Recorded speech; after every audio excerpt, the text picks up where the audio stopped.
Emma sat in her wheelchair outside the restaurant, her heart sinking as she watched the setup unfold through the window.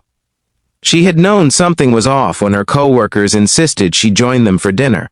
The way they whispered and giggled, the way Jessica kept checking her phone with that cruel little smile. Now she understood. A man in an expensive suit sat at their table, clearly uncomfortable. Jessica leaned in close to him, pointing toward the entrance. Toward Emma. This was their idea of entertainment. Set up the girl in the wheelchair on a blind date and watch what happens. Emma turned her chair around. She had dealt with enough humiliation in her 28 years. She did not need more. Leaving so soon? The voice was warm, steady. Emma looked up to find the man from inside standing beside her. Up close, she could see the fine lines around his eyes, the silver threading through his dark hair. He was perhaps 40, maybe a bit older. "I think there has been a mistake," Emma said quietly. "No mistake." He extended his hand. "I am Daniel Torres, and you must be Emma." She hesitated before shaking his hand. His grip was firm but gentle. "Look, you do not have to do this," Emma said. "I know what this is. My coworkers thought it would be funny to set me up on a date with someone they clearly do not deserve as a colleague." Daniel's jaw tightened. "I figured that out about 30 seconds after I arrived." He gestured toward the restaurant. "I own a tech company. One of your coworkers pitched me a partnership idea. She said she would arrange dinner with her team to discuss it." He shook his head.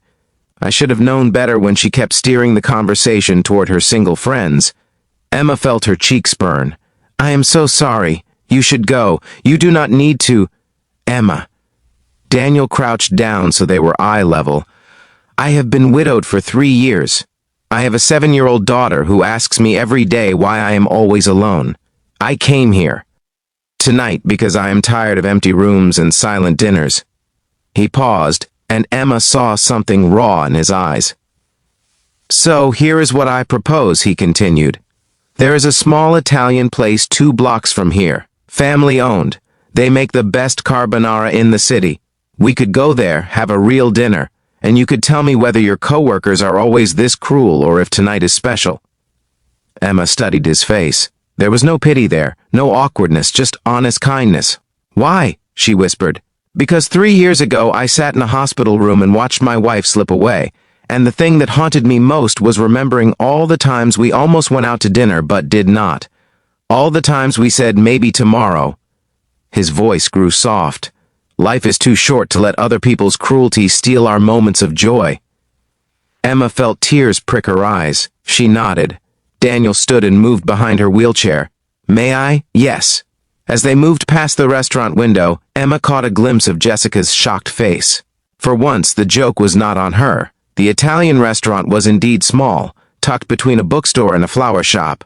The owner, an elderly woman named Rosa, greeted Daniel like family and fussed over Emma like a grandmother over pasta and red wine.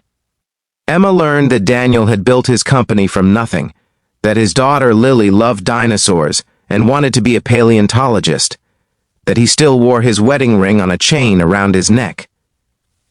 Emma shared her own story, the car accident at 19, the years of rehabilitation, the business degree she earned while learning to navigate a world not built for wheelchairs, her dream of opening an accessible bookstore cafe. "People see the chair first," Emma said quietly.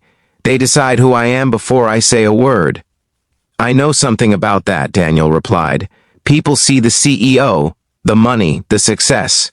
They do not see the man who burns his daughter's breakfast and cries during animated movies." Emma laughed, really laughed, for the first time in months.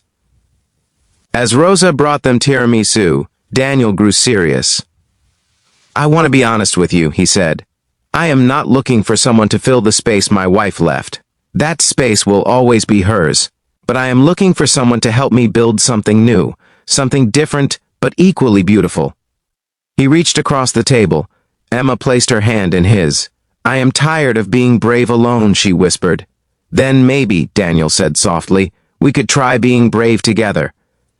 6 months later, Emma stood in front of her new bookstore, Daniel beside her, Lily bouncing excitedly in her new dress.